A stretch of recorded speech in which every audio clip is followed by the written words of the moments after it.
আসসালামু আলাইকুম স্যার। ওয়ালাইকুম আসসালাম। আসসালামু আলাইকুম স্যার। ওয়ালাইকুম আসসালাম। কি হয়েছে, তুমি এই কাজ নিয়ে মোড়ামুড়ি করতেছো কেন? স্যার এই কাজটা না অনেক ক্রিটিক্যাল, আমি না বুঝতে পারতেছি না। ও এই কাজটা এইভাবে ধরো তাহলে হবে, পারবো, তুমি করো।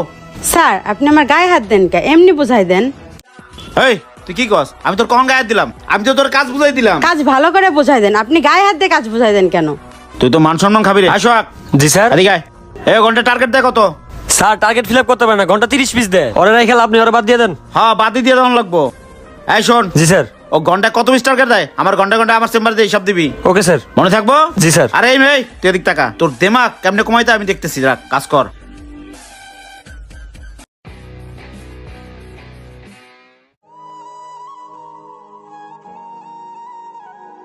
কি ব্যাপার, মন খারাপ করে বসে রয়েছো কেন? বাসায় খাইতে গেলা না লাঞ্চে? না আমি ভাত খাবো না, আমার ক্ষুধা নাই। কেন, কি হইছে? দেখো এই চাকরিটা আমি আর করবো না। কি কও, চাকরি করবা না তো করবা কি কও? এদিকে ঘর ভাড়া রয়েছে 2 মাসের বাকি, পোলার স্কুলের বেতন বাকি রয়েছে। শোনো, একটু কষ্ট করে ঈদ পর্যন্ত করো, এরপর একবারে দেশে চলে যাবা। কি কমো? পিএম স্যার আমার গায়ে হাত দেয়, আমার সাথে কেমন ব্যবহার করে, বিষয়টা আমার ভাল লাগে না। তা গার্মেন্টসে চাকরি করলে একটু সহ্য করতে হয়। গার্মেন্টসে তো তুমি একলা না, আরো মাসি তো চাকরি করে। তুমি মন খারাপ করো না, তোমার জন্য আমি রুটি কলা নিয়ে আসতেছি। আচ্ছা ঠিক আছে, নিয়ে আসো। আচ্ছা বসো। দেখ আয় আমির, জি স্যার। এদিকে আসো। স্যার বলেন। কড়া করে 1 কাপ চা দিবা। জি স্যার। আর ওই যে ফার্স্ট লাইন অপারেটর বসে আছে না, ওটা ডেকে নিয়ে আসো। আচ্ছা স্যার।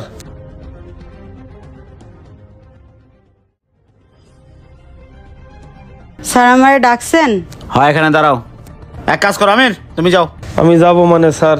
যাও, যেতে বলছি যাও। আরে গেটটা লাগাই দিয়ে যাও। আচ্ছা ঠিক আছে স্যার। দাও, লাগাই দাও।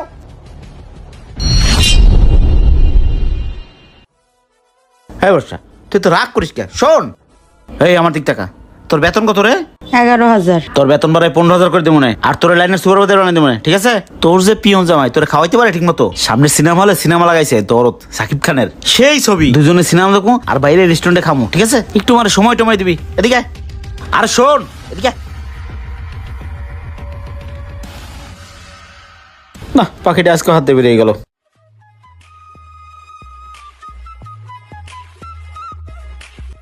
স্যার আসসালামু আলাইকুম, স্যার আসতে পারি? ওয়ালাইকুম আসসালাম। হ্যাঁ আসতে পারো।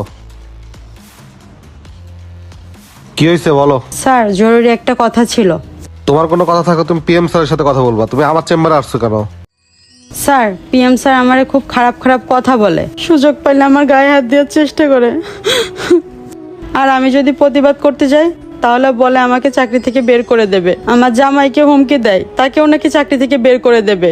আর স্যার পিএম স্যারের জন্য কোনো মেয়ে ফ্লোরে টিকতে পারে না। আপনি একটু খোঁজ নিয়ে দেখেন স্যার। আচ্ছা শোনো, আমার অনুমতি ছাড়া তোমাদেরকে চাকরি থেকে বাদ দিতে পারবে না। আর গার্মেন্টসে চাকরি করলে এরকম টুকটাক হয়, একটু ম্যানেজ করতে হয়। যাও কাজ করো।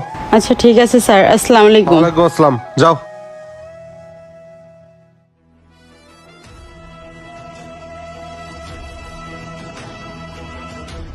বর্ষা কি কাজ বুঝতেছো না? বুঝাই দেবো। যা, কামড় করলো কি? তুই সুযোগ পেলে আমার গায়ে হাত দিস, তোর চাকরি করবো না আমি। এই তুমি গায়ে হাত তুললে কেন? স্যার আপনি জানেন না। আয় তুই চুপ থাক, আমি কইতাছি। স্যার অপারেটর ফালতু অপারেটর স্যার, 2 মাস ধরে কাজ পারে না স্যার, 2 মাস ধরে বসাই বসাই বেতন দিতেছে স্যার। স্যার ওরে বাইর করে দেন স্যার, তুই আর তোর জামাই দুইটারে আমি বাইর করে দিব। রাখ, আয় সোহাগ এদিকে আয়। জি স্যার। এই অপারেটর কাহিনী স্যারে খুলে ক। স্যার মুন্না স্যার ঠিকই বলছে, মেশিনে বসলে পোলাবারের সাথে আটা দেয়। আর স্যার কোনো ঘন্টা কাজ ঠিক মতো করে না, আর টার্গেটের কথা, টার্গেট একটা দিন ফিল আপ করে না। তাহলে তো চাকরি থেকে বাদ দেওয়া উচিত নাকি? জি স্যার। হ্যাঁ জি। হালার পোহালা, বাইরে অফিস থেকে সোজা বের হয়ে যাবি। মুন্না সাহেব, আপনার চামচা তো চলে গেল, আপনার কি হবে? হেই! আপনাকে উচিত এই ফ্লোরের জুতার মালাতে ঘুরানো। আপনার সম্মানী ব্যক্তি, তাই বেশি কিছু বললাম না। এরা গার্মেন্টসে চাকরি করতে আসে 2টা টাকার জন্য। আপনি সেই সুযোগ নিয়ে তাদের সাথে খারাপ ব্যবহার করেন, শরীরে হাত দেন, নোংরা প্রস্তাব দেন। ও আপনার নামে আগে কমপ্লেন দিছিল, আমি সিসি ক্যামেরা চেক করে সবকিছু দেখছি। আপনার ঘরে কি মা বোন নাই? আজকে যদি ও আপনার বোন হতো আপনি কি করতেন? স্টুপিড কোথাকার। শুনেন, আমি আপনাকে আর একটা সেকেন্ড এই ফ্লোরে দেখতে চাই না। এখন আমার এই ফ্লোর থেকে সোজা বের হয়ে যান। বের হন, গেট লাস্ট। স্যার এই সমাজে কালো হয়ে জন্ম নিলে মানুষ অবহেলা করে, আর সুন্দর হয়ে জন্ম নিলে মানুষ ব্যবহার করতে চায়। তাহলে আমরা কোনটা হয়ে জন্ম নেব? তাহলে আমাদের মেয়ে হয়ে জন্ম নেওয়াটাই কি অপরাধ বলেন স্যার? তোমার সমস্যাটা আমি বুঝতে পারছি, তোমার স্বামীকে আমি সুপারভাইজারের দায়িত্ব দিচ্ছি, ঠিক আছে? আচ্ছা ঠিক আছে স্যার। আচ্ছা, আর কোনো সমস্যা হলে আমার চেম্বার আসো, ঠিক আছে? তুমি নির্দ্বিধায় কাজ করো, কাজ আচ্ছা। করো।